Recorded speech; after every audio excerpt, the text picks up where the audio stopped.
जाना है, चुपचाप बैठा है। सदन कसाई नाम सुना है? श्री जगन्नाथ महाप्रभु के भक्त श्री सदन कसाई। सदन कसाई जो थे वो मांस बेचते थे, यही उनका काम था। एक बार ऐसे तराजू में तोलते थे मांस को, तो जब मांस का विक्रय कर रहे थे तो उनको पता नहीं चला, वो भार की जगह शालिग्राम जी को रखते थे।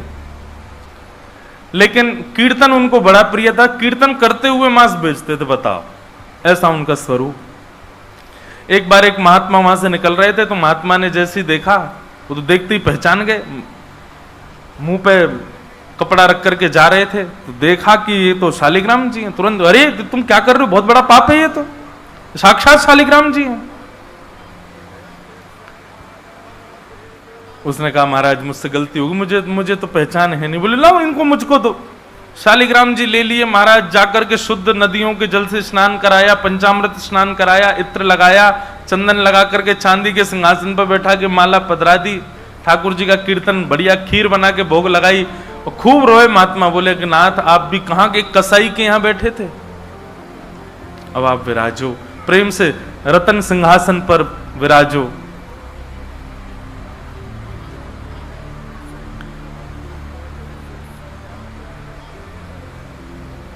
ठाकुर जी विराज गए। रात्रि को महात्मा के स्वप्न में आए और स्वप्न में आकर के बोले सुनो, सुबह होते ही हमको ले जाओ और हमको वो सदन कसाई के पास छोड़ के आओ। महात्मा बोले वहां प्रभु मांस बेचता है, वो आपको तोलता है, तोलने के लिए भार बना करके रखता है, आप उसके यहां क्या करेंगे? ठाकुर जी कह रहे हम जितना कह रहे हैं उतना करो बस। बोले नाथ ये तो वेद विरुद्ध हो जाएगा, ये तो शास्त्र विरुद्ध हो जाएगा, मैं आपको कैसे वहां छोड़ के आ सकता हूं? आपको वहां क्या सुख मिल रहा है? वो शुद्ध नहीं, पवित्र नहीं, उसका स्थान अच्छा नहीं, मांस विक्रय करने वाला व्यक्ति, महापापी व्यक्ति, वहां क्यों जाना है आपको? ठाकुर जी बोले कहीं पर हमको स्नान करने में सुख मिलता है, कहीं हमको सिंहासन पर बैठने में सुख मिलता है, कहीं भोजन करने में सुख मिलता है, कहीं माला पहनने में सुख मिलता है, सदन कसाई के हमको लुढ़कने में सुख मिलता है। उसके तराजू में जब वो तराजू से तोलता है तो हम इधर उधर लोटपोट होते हैं, हमको उसमें बहुत आनंद आता है, हमको छोड़ के आओ उसके पास ही। और वो मांस विक्रय करता है, चलो जो भी है, लेकिन जब उसके यहाँ तोला जाता है और वो तोलते समय हम लुढ़कते हैं तो वो कीर्तन गाता है, वो मुझे बहुत अच्छा लगता है, मुझे उसके पास छोड़ के आओ। न जाने कौन से गुण पर दयानिधि रीझ जाते। कभी कभी हमको ऐसा लगता है कि कुछ ना कुछ करते रहो बंधुओं, किसी से तो रीझ जाएंगे ठाकुर जी, कभी तो रीझेंगे, कभी तो उनको कोई ना कोई चीज तो भाएगी हमारी। इसलिए आशा मत छोड़ो, लगे रहो, कुछ ना कुछ करते रहो। पर एक बात, चतुराई से नहीं, जान करके नहीं, बिना जाने भोले बनकर, सहज बनकर के करते रहो। ना जाने किस भाव से रीझ जाए। सदन कसाई के पास महात्मा वापस आ गए और आकर के शालिग्राम जी देने, सदन कसाई बोलो नाथ यहां क्यों ले आए इनको दोबारा, यहां तो मांस बिकता हूं मैं, बहुत गंदा स्थान है ये। बोले धरो इनको अपने पास ही। ठाकुर जी रात में स्वप्न में आकर के कह के गए कि उनको तुम्हारे संग ही रहना है। मुझे कथा पढ़ते समय लग रहा था सदन कसाई की क्या स्थिति हुई होगी जब महात्मा ने कहा कि ठाकुर जी ने स्वप्न आके कहा कि उनको तुम्हारे पास ही रहना है। हाथ पांव कांपने लगे, नेत्रों से अश्रुधार गिरने लगे सदन कसाई के। मन में विचार करते हुए कहता है कि मैं इतना पापी, इतना गंदा इंसान, और ये ठाकुर जी मुझसे मिलने के लिए मेरे पास चले आए। मैं इनके लिए इतना भी नहीं कर सकता कि ये दूषित काम ना करूं। ज्यादा से ज्यादा क्या होगा, भोजन ही तो नहीं मिलेगा मुझे, धन ही तो नहीं कमाऊंगा, लेकिन इससे बड़ा और धन क्या चाहिए कि ठाकुर जी मेरे से मिलने के लिए व्याकुल हो रहे हैं। उसी समय सदन कसाई ने अपनी दुकान बेच दी, सब काम बंद कर दिए और बस अपने ठाकुर जी के लिए जीवन जीने लगा। आप मुझसे मिलने के लिए तड़प रहे थे नाथ, अब मैं तड़पूंगा आपसे मिलने के लिए, मैं आऊंगा आपसे मिलने के लिए। और निकल पड़े सदन कसाई जगन्नाथपुरी की ओर। पूछा लोगों से, कहां है पुरी? लोगों ने दिशा बता दी। बोले वहीं विराज रहे हैं जगत के नाथ, वहीं विराज रहे हैं साक्षात नंदन नंदन। एक बात बताएं बंधुओं, सतयुग, त्रेता, द्वापर, कलयुग, 4 युग हैं। सतयुग के पूज्य ठाकुर जी, अर्चनीय ठाकुर जी हैं श्री बद्रीनाथ भगवान। सतयुग के जितने भी लोग हैं उनकी मनोकामना पूर्ति हो, उनकी सिद्धि पूर्ति हो, उनकी अर्चना का केंद्र हो, उनकी साधना का केंद्र वो बद्रीनाथ ही है। इसलिए बद्रीनाथ जब जाते हैं तो वहां हमको सामान्य कलयुगी व्यक्ति वहां रुक नहीं पाता ज्यादा दिन। एक प्रैक्टिकल है, अगर आप बद्रीनाथ में ज्यादा टिक नहीं पा रहे हो तो इसका मतलब है कि आप पूर्ण रूपेण कलयुग ने आपको जकड़ रखा है। वो लोग बुरा ना माने जो लोग बेचारे नहीं रुक पाते वहां पे। भले ही चाहे कुछ हो, ऑक्सीजन कम हो जाएगी, ब्लड प्रेशर हाई हो जाएगा, सांस नहीं आएगी। और महाराज कई लोगों को मैंने देखा है, अपना अनुभव किया है, बद्रीनाथ जाते हैं कमरा में घुसे नहीं कि उनको पता नहीं क्या ऐसा हुआ पकड़ लेता, वो दर्शन तक नहीं जा पाते। वो बस एक ही रट लगाते हैं, हमको वापस भेजो, हमको वापस भेजो, हम रुक नहीं पाएंगे यहाँ पे। तो बद्रीनाथ जो है ये सतयुग का स्थान है, सतयुग का धाम है, सतयुग के लोगों का पूजा का अर्चना का केंद्र है। त्रेता का स्थान है श्रीरंगम और रामेश्वरम।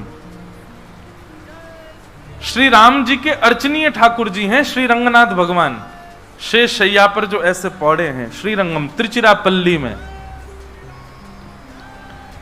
कावेरी के तट पर, वहां पर श्रीरंगम, ये त्रेता के ठाकुर जी हैं। और द्वापर का तीर्थ है द्वारिका, द्वारिकाधीश ये द्वापर के ठाकुर जी हैं। द्वापर के लोगों के अर्चना के और पूजा के, साधना के, मनोकामना पूर्ति के केंद्र के स्थान श्री द्वारिकाधीश। और कलयुग के अर्चनीय ठाकुर जी हैं श्री जगन्नाथ महाप्रभु, श्री जगन्नाथ महाप्रभु। इसलिए आपको कहीं कहीं कलयुग दिख जाएगा जगन्नाथपुरी में। चले जाओ बीच साइड पे, ऐसा लगेगा दूसरा गोवा है क्या, कहीं कहीं। क्यों? आपको कलयुग में जैसा स्वभाव का व्यक्ति होता है वैसे हर स्वभाव का व्यक्ति आपको जगन्नाथपुरी में जरूर मिलेगा। खाने पीने वाला भी मिल जाएगा, बाकी के सब व्यसन करने वाला भी आपको जगन्नाथपुरी में जरूर मिलेगा। और श्री जगन्नाथ महाप्रभु उन पर भी कृपा करते हैं क्योंकि कलयुग के ठाकुर जी। एक बार किसी के मन में संशय उत्पन्न हुआ कि जगन्नाथपुरी जैसे तीर्थ में, धाम में ये सब कैसे? ठाकुर जी बोले तुमको तो अभी दिख रहा है, आगामी समय में तो इससे भी बुरा हाल होने वाला है, मुझे तब भी कृपा करनी पड़ेगी। तो कलयुग के ठाकुर जी हैं महाप्रभु जगन्नाथ जी। सदन कसाई निकल पड़ा जगन्नाथपुरी की यात्रा पर। बस बार बार उसके मन में एक ही भावना आती है, आप मेरे से मिलने के लिए तड़पे थे, आप मेरे पास रहने के लिए तड़पे थे, मैं आऊंगा आपसे मिलने के लिए। और निकल पड़ा। कीर्तन की टोलियां जा रही हैं, वैष्णव जन नाचते गाते हुए जा रहे हैं। जैसे जैसे वैष्णवों की टोलियां और कीर्तन की टोलियां निकलती हुई देखे सदन कसाई, उसका मन हो कि मैं भी चला जाऊं। तो जो लोग पहचानते थे वो लोग कह देते थे, अरे कसाई है ये। तो सब लोग उसको कहते, भाई तुम हमसे दूर चलो, हमारी टोली में चलोगे, हमारे संग बैठ के खाओगे पियोगे, हम सब अपवित्र हो जाएंगे। जिस मार्ग पर सब लोग चल रहे हैं सदन कसाई उस मार्ग से उतर करके चल रहे हैं। कहीं मैं इस मार्ग पर चलूंगा, मेरे चलने से मार्ग अपवित्र हो जाएगा। और स्मरण कर रहे हैं महाप्रभु श्री जगन्नाथ जी का। चलते चलते बंधुओं, मुझे ऐसा लगता है आजकल तो ऐसे चित्र हो गए हैं, हम लोग कहीं भी दर्शन कर लेते हैं महाप्रभु जी का। उस काल की बात है जब चित्र भी नहीं होते थे, तो कई लोग तो पहली बार ही जगन्नाथ जी को देखते थे। कैसा स्थिति होती होगी उन लोगों की, कैसा भाव रहता होगा उन लोगों का। सदन कसाई चलते जा रहे हैं, एक मार्ग से उतर करके चल रहे हैं, निष्ठुर मार्ग पर चल रहे हैं और बस स्मरण कर रहे हैं श्री जगन्नाथ महाप्रभु का। चलते चलते चलते एक नगर में पहुंचे, रात्रि का समय हो गया, शाम का समय हो गया। तो एक भवन बना था, घर बना था, उसी के बाहर ही सदन कसाई बैठ गए। सदन कसाई का रूप बहुत सुंदर था। नेत्र, उनके केश, उनके मुख की आकृति, उनकी भुजाएं बहुत सुंदर थे। भले ही कसाई थे पर सुंदर थे। तो जिस भवन के बाहर बैठे, वहां भवन की अंदर एक गृहिणी वो निकल करके बाहर आई, और उसने जैसे ही सदन कसाई को देखा, उसका मन आ गया उन्हीं के ऊपर। शाम का समय, सदन कसाई को लोभ देने लगी और उसने इशारा करके कहा कि भीतर आ जाओ। तो सदन कसाई ने उसकी ओर देखा और उनके मन में तो बस जगन्नाथ जी बैठे हैं, कोई ऐसा भाव तो दूषित था नहीं। उन्होंने इशारा कर दिया, कुछ इशारा किया, और उस इशारे को उस कन्या ने, उस महिला ने ऐसा समझा कि मानो ये कहना चाह रहे हैं कि तुम भीतर जाके पहले अपने पति का वध करो, तब मैं रहूंगा तुम्हारे साथ। और बंधुओं एक बात बताएं, विषय जब माथे पर बहुत तीव्रता से चढ़ता है ना, वासना जब बहुत तीव्र चढ़ जाती है, तो व्यक्ति ये भी विचार नहीं करता मैं क्या कर रहा हूं। वो कितनी भी कथाएं सुन रहा हो, कितनी भी कथाओं में जा रहा हो, पर विषय जब उसके हृदय में होता है तो वो बिल्कुल विवेक शून्य हो जाता है।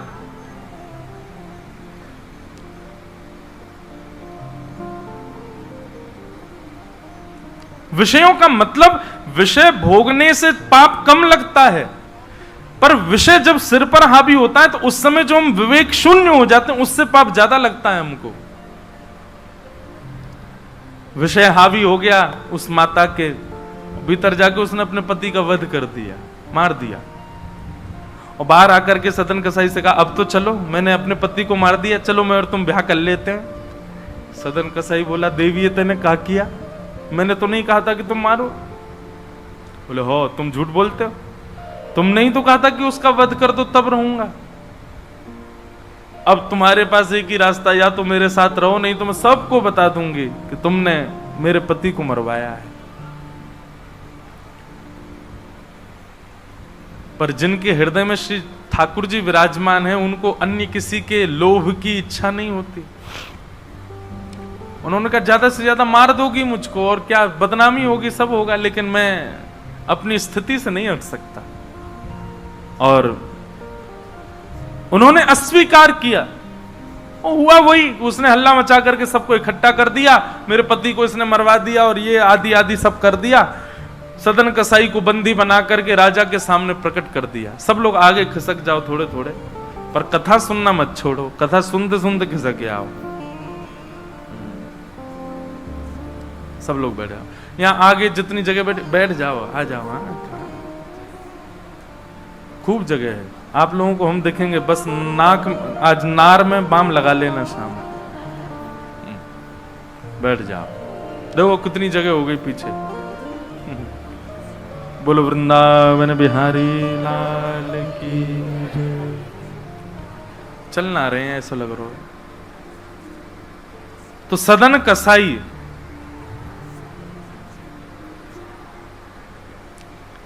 उसने, देखो ये बात करने को किसने कहा आपसे? आपस में बात नहीं करो, इधर देखो सब लोग, कथा सुनो, बस खिसक के बैठ जाओ चुपचाप। श्री जगन्नाथ महाप्रभु की। तो सदन कसाई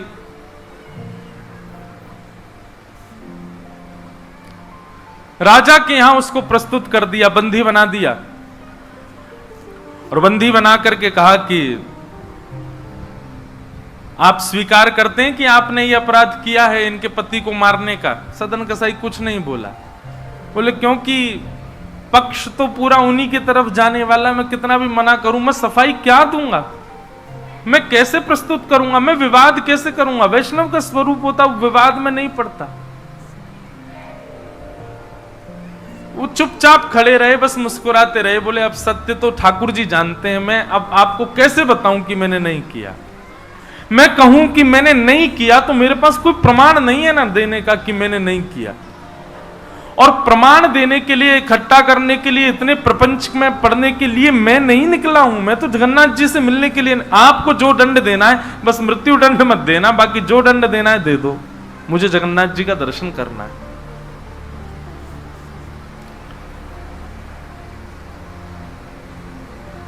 राजा ने सदन कसाई की बात तो मानी कि मृत्यु दंड तो नहीं दिया, पर कहा कि जिन हाथों से तुमने उस व्यक्ति का वध किया उन हाथों को हम काट देंगे। सदन कसाई बोले मैंने एक बार एक कथा में सुना है कि श्री जगन्नाथ जी की भी भुजा नहीं है, लो काट दो। जैसे मेरे स्वामी वैसा मैं, और अपनी दोनों भुजाएं आगे कर दी। मेरे स्वामी भी तो ऐसे ही रहते हैं। अच्छा, एक बार की बात है, गोस्वामी तुलसीदास जी दर्शन करने गए जगन्नाथ जी का, और जैसे ही जगन्नाथ जी को देखा तुरंत नेत्र बंद कर लिए। बोले राम राम राम राम जी, मैंने क्या देख लिया। तुरंत बाहर निकल करके आए, भागे मंदिर से दूर। किसी ने रोका, बोले क्या हो गया गोस्वामी जी? बोले ये मेरे ठाकुर जी हैं ही नहीं। कैसे ठाकुर जी? इनकी तो आंख पिघल गई, मुख पिघल गया, हाथ पिघल गए, पैर है नहीं, ये मेरे ठाकुर जी कैसे? मैं तो अभी रात में तो कहीं नहीं जा सकता, पर सुबह होते ही चला जाऊंगा, मैं जीवन में कभी नहीं आऊंगा। इतने ज्यादा भयभीत हो गए। रात्रि में गोस्वामी जी जैसे ही सोए तो महाप्रभु जगन्नाथ जी उनके स्वप्न में आए, धनुष बाण हाथ में लेकर के राघवेंद्र सरकार प्रकट हो गए। बोले भगवान, ये मैंने आपका कैसा दर्शन किया? आपकी भुजा नहीं है, आपके चरण नहीं है, आपके कान नहीं है, आपका मुख पिघला हुआ, नेत्र ऐसे बड़े बड़े, ये ऐसा रूप क्यों है आपका? बोले तुम्हारी वजह से है। गोस्वामी जी बोले मेरी वजह से? बोले हाँ, तुमने मानस जी में लिखा है, बिन पग चलहि सुनहि बिन काना। वो बिना पैर के चलता है परमात्मा, बिना कानों के सुनता है।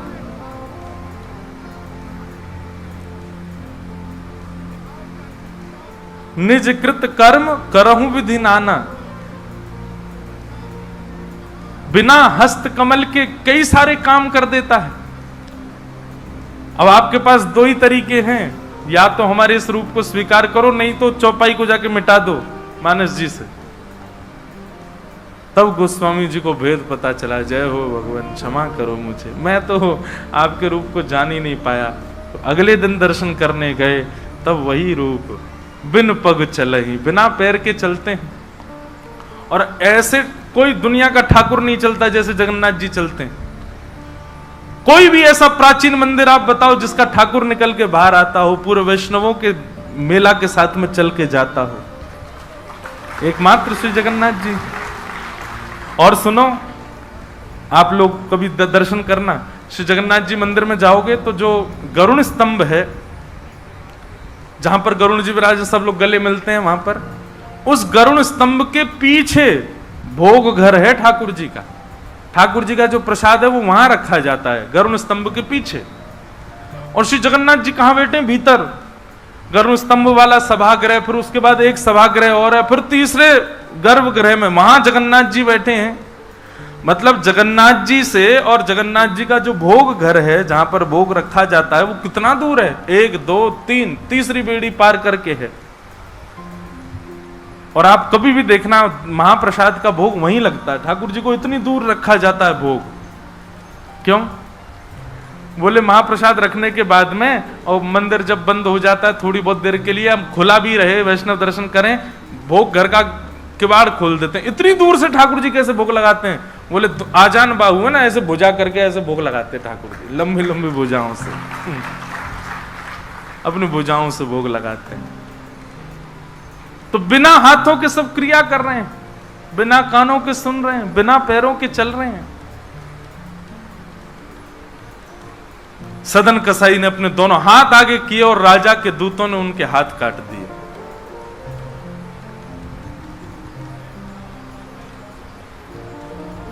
पीड़ा में नहीं है, प्रसन्नता में है। आंसू तो निकल रहे हैं नेत्रों से, पर प्रसन्नता के आंसू हैं कि नाथ आपने किसी रूप में तो मुझे स्वीकार किया। चलते जा रहे हैं, रक्त बह रहा है दोनों तरफ से। बस रास्ते में एक ही प्रार्थना कर रहे हैं, नाथ है तो ये शरीर ही, और यही माध्यम है मुझे आपके दर्शन का। इसमें जो ये पीड़ा हुई है, जो रक्त संचार हो रहा, रक्त जो निकल रहा है, बस इससे केवल ठाकुर जी इतना रक्त बचने देना भीतर कि मैं जगन्नाथपुरी पहुंच जाऊं, आपका दर्शन कर लूं, उससे पहले मेरे प्राण ना निकल जाए। और चलते जा रहे हैं। ऐसी लगन हमको कभी नहीं लग सकती बंधुओं, इस जन्म में तो नहीं लग सकती। हम लोग केवल बड़ी बड़ी बातें कर सकते हैं, बड़ी बड़ी बातें सुन सकते हैं, ऐसे प्रेमी हम जगन्नाथ जी के कभी नहीं बन सकते।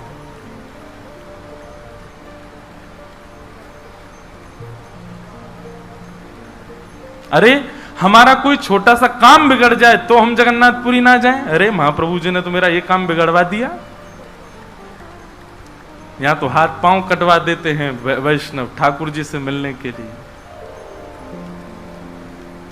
सदन कसाई जैसे ही श्री क्षेत्र में उन्होंने प्रवेश किया, और जैसे ही प्रवेश किया ब्रह्म वेदी पर श्री जगन्नाथ जी झूमने लगे। पुजारियों ने जाकर के कहा, महाप्रभु जी आज्ञा करें, आप इतने प्रसन्न क्यों हैं? बोले मेरा एक भक्त आया है, वो बेचारा बहुत कष्ट में है, आप लोग तुरंत पालकी लेकर के जाइए और उसको लेकर के आइए यहां पर। पुजारी सब पालकी लेकर के दौड़े और पुरी में प्रवेश कर रहे वैष्णवों से पूछने, अरे भैया महाप्रभु जी का कोई भक्त आया है क्या? महाप्रभु जी ने पालकी भेजी है उसको ले जाने के लिए। महाप्रभु जी आज बड़े प्रसन्न हैं, उनका कोई परम वैष्णव भक्त आया है। तो सदन कसाई ने जैसे ये बात सुनी कि पुजारी हल्ला कर रहे हैं, कोई बहुत बड़ा भक्त आया है, महाप्रभु जी ने उसके लिए पालकी भेजी, तो सदन कसाई इतने खुश हो गए, बोले आज ठाकुर जी के दर्शन तो होंगे, उनके एक प्रिय भक्त के भी दर्शन हो जाएंगे, कितना मेरा सौभाग्य होगा। और रही बात, मैं तो बहुत बड़ा पापी हूं, मैं तो रास्ता भर यही सोचता आ रहा था कि मैंने इतना पाप किया, इतना मांस बेचा है जानवरों का, महाप्रभु जी पता नहीं मुझसे नाराज होंगे, पर आज लगता है कोई परम वैष्णव भक्त आया तो महाप्रभु जी का मूड बढ़िया होगा, आज प्रसन्न होंगे। तो प्रसन्न मुद्रा में ठाकुर जी बैठे होंगे, तब मैं दर्शन करूंगा तो मेरे सारे अपराधों को क्षमा कर देंगे। वहां तो भीड़ लग गई पालकी के पास में, बोले हम हैं परम भक्त, और वो सदन कसाई दूरी खड़े हैं, बोले इनमें से कोई होगा जो पालकी में बैठेगा, आज पहले उसको प्रणाम करूंगा फिर महाप्रभु जी को करूंगा। वहां तो इतनी भीड़ लग गई कि पंडा पुजारी पालकी लेके जान बचा के भागे वहां से, क्योंकि सबको लगता है कि हमसे बड़ा भक्त तो कोई है ही नहीं। पालकी खाली लौट करके आ गई। महाप्रभु जगन्नाथ जी बोले तुम खाली आ गए, लेके नहीं आए उनको? बोले भगवान आपके एक दो भक्त तो है नहीं, वहां तो हजारों भक्त, एक पालकी उसमें कितनों को बैठा किया, सब चढ़ने लगे। बोले हम हैं भक्त, हम हैं भक्त, आप कोई संकेत बताओ, आपके भक्त का कोई लक्षण। श्री जगन्नाथ प्रभु के नेत्रों सजल हो गए, बोले मेरी तरह उसके भी हाथ नहीं है, जो आया है वही है मेरा भक्त, उसको लेके आओ।